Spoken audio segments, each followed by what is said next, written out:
Nadali ako ah. Eh, wala naman palang laman to eh, oh. Tingnan mo. Ay, Oh. Walang laman? Di bali, pagtsatsagaan ko na lang tong wallet. tapon mo yan. Pulis ang may-ari niyan. Kapitan pa.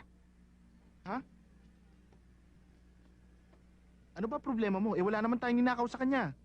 Tsaka wala naman laman yung wallet niya eh. Ang ganda-ganda nga ng kotse niya, urban poor naman pala. Ay, naku, bahala ka. Itatago mo pa yung ebidensya eh. E di soli na lang natin, sabihin natin napulot natin sa kalye. Huwag mo sabihin pupuntahan pa natin yan sa headquarters. Patulong tayo sa ninong Melvin mo. Meron din namang contact yun sa mga pulis, di ba? Okay ka rin ah. Minsan umaandar din pala yung kokote mo.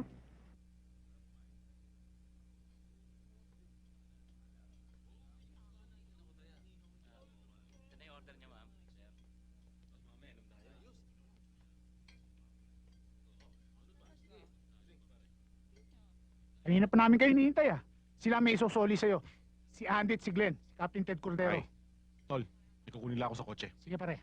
Upo kayo. Upo kayo. Ano? Puro kayo. Anong nangyari sa inyo? Para kayo na malikmata. Mang Melvin, baka baril lang kunin nun ha. At pagbabarilin kami. Eh, ba't naman niya gagawin yan? Kayo nga magsusoli sa kanya, baka bigyan pa kayo ng pabuya nun. Oh, pre, ano ba nakalimutan mo?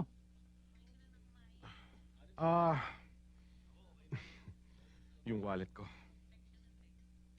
Paano napunta sa kanya yun? Eh ano pa, didinukot naman sa akin. Alam mo, buti na lang, may pera pa ako eh. Etong isang to, para sa akin. Wala akong panggasolina mamaya eh. Pero, eto para sa bill natin, okay? Oh, para saan to pare? Uy! Amoy amag nito. Matagal na nakatago ito ah. Ano nga pala yung isusoli niyo sa akin? Ay, yan sana eh. Kaya lang nasa inyo na. Ito. Napuluto namin yan sa parking lot eh. Ito napulot nyo. Alam ba niyong kaibahan ng napulot at nadukot? Yung una, pwede ko kayo bigyan ng balato. Pero yung pangalawa, pwede ko kayo ikulong. Naintindihan nyo? Huwag niyong ulitin yun, ha? Sige na. Sige ho. Alam mo, pasalamat sila at inaanak mong isa ron. Pare, pasensya ka na. Alam mo na, dahil may kasalbayan ng konti. Tsaka salamat sa'yo, binalato mo sa akin.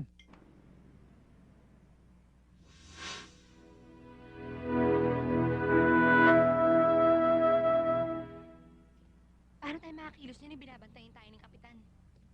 Bukas na lang kaya tayo bumalik pag wala na siya. Kailangan ko na ng pera. Ilalabas ko na sa ospital bukas si ate.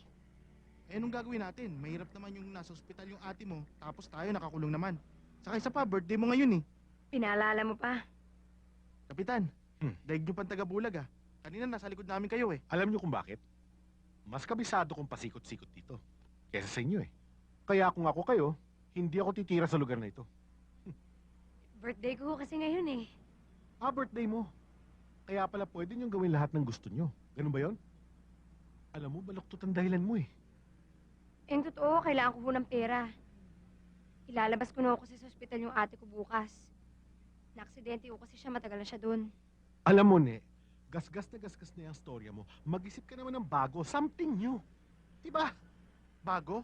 Eh nabangga ng speedboat si Miss Belinda eh. Ano pang mas bago dun? Oy. Eto papuputol ko yung 3 daliri ko. Pag totoo yung sinasabi mo. Ano? Pero pag hindi, humanda kayo. Hindi na kailangan ka, alam nyo? Ganito, kung totoo yung sinasabi namin, bayaran nyo na lang yung hospital bill ni Tama. ate, di ba? Hmm. Speedboat? Call! Huwag ka mag-alala ate, makakalabas ka na rin. Sana naman makagawa na kayo ng paraan. Bagot na kasi ako dito eh. Total malakas na naman ako. Eh hindi naman kami tumitigil eh, para kumita eh. Uwi na kami ate, balik na lang kami bukas. Sige. Ingat kayo ah.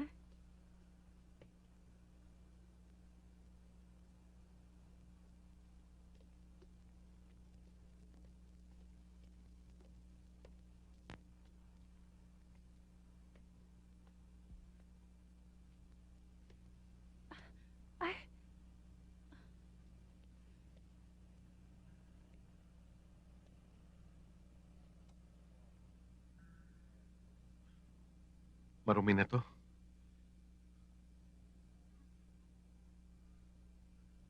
Dadala na lang kita pagbalik ko rito. Mukhang matagal ka na yata rito ah. Na-aksidente ako eh. Medyo matagal din yung recovery. Pwede makaupo? Na-aksidente ka pala. Oo. Hindi ka nga maniniwala sa nangyari eh. Pero meron na akong police report tungkol doon.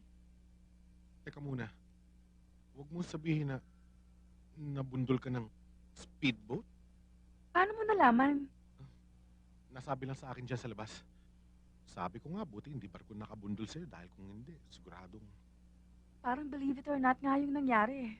Pero ang totoo, tatanga-tanga kasi ako. Hindi ko kasi nakita yung speedboat na nasa trailer. Kaya pag atras ng van, ayun, nabundol ako ng speedboat. Patay. Talo. Ayan, bet na ako ah. Salamat.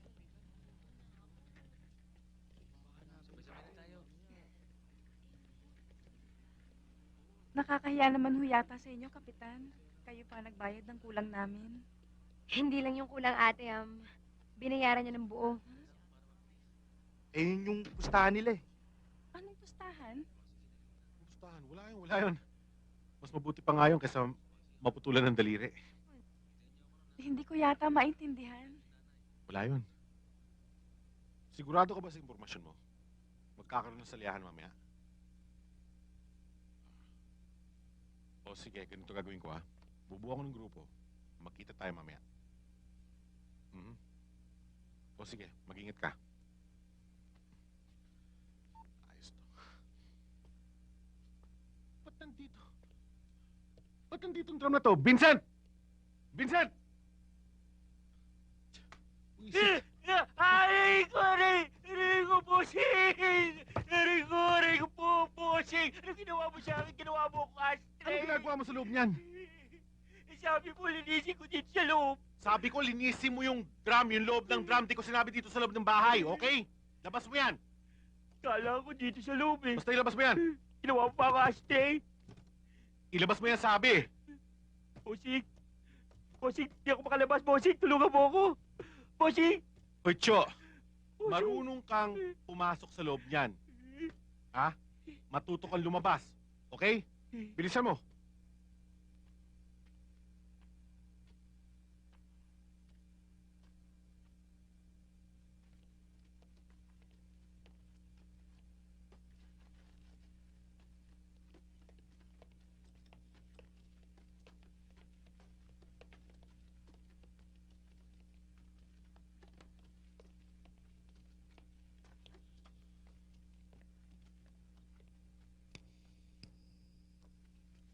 Tulad ng pinag-usapan natin, walang labis, walang kulang.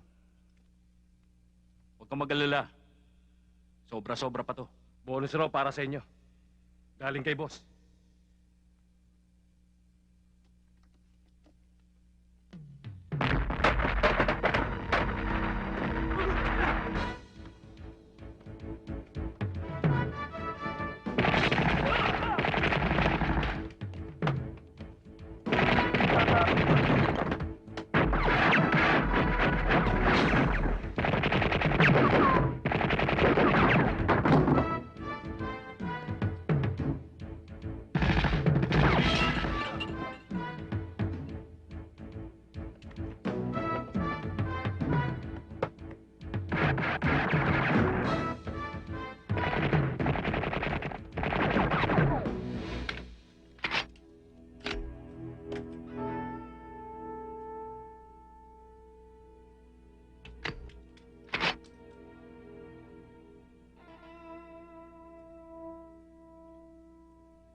Sir, wala akong naaresto sa mga bata ni Atty. Imperial.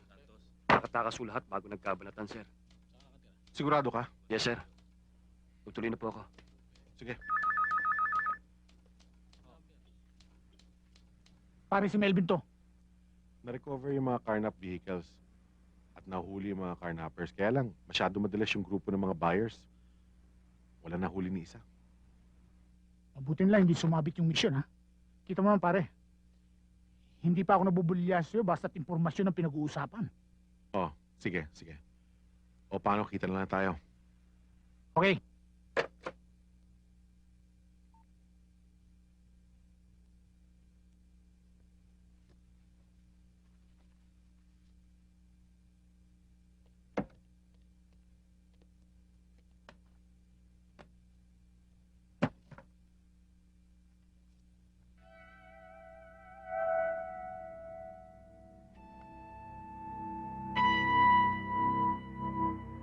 Congratulations, Melvin. Big time ka na.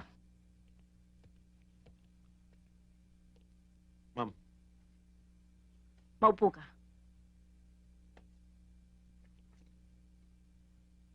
Ano itong sinasabi ng ilang reporters na may nakumpis ka daw kayong evidence money at nawawala raw mga ito ngayon? Evidence money, ma'am? Ang involved po rito, ma'am, ay dalawang grupo. Grupo ng mga carnappers at grupo ng sindikatong bumibili ng stolen vans. Ang nasa kote ho namin grupo ng mga carnappers.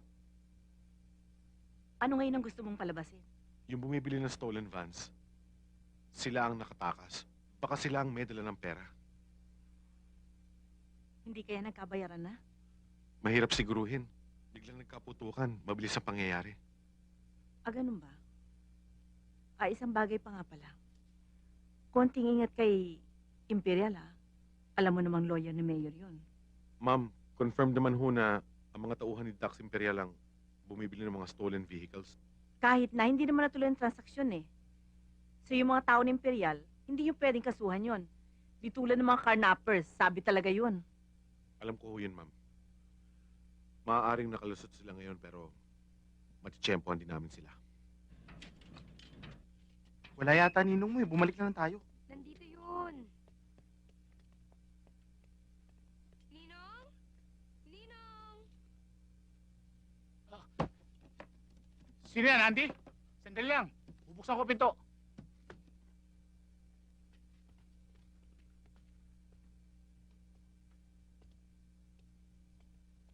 Alam niyo, nagpunta ho kami rito kagabi, Ninong. Wala naman ho kayo. Oo nga eh. Mukha nga hong inumaga yung lakad nyo eh. Kasi bandang 2:00, tumaan ulit kami dito. Wala pa rin kayo eh. May mission kasi kami ni Ted eh.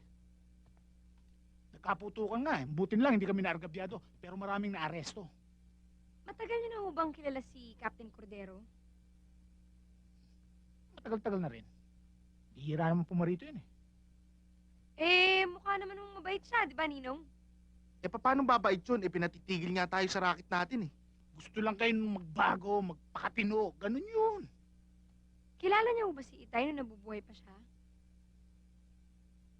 Alam ko hindi na yata sila nag-abot eh. Mas una ko nakilala si kumpare. Sandali, teka nga muna. Bakit ba si Kapitan ang pinag-uusapan natin? Abere, meron pa ba tayo mapag-uusapang mas interesante? Ewan ko.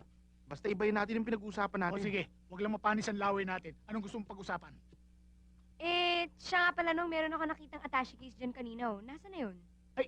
Doon sa kapitbahay kong byuda. Pinagagawa kasi yung si Ranlock. Biyuda mo, Mang Melvin? Baka naman ibang lock yung pinabubuksan sa inyo. Kau Glenn Anong masama doon sa pinagagawa yung lock? Baka ho kasi kalawangin na eh. Siguro nga. Kailangan lang isa na. Kasi magayot na.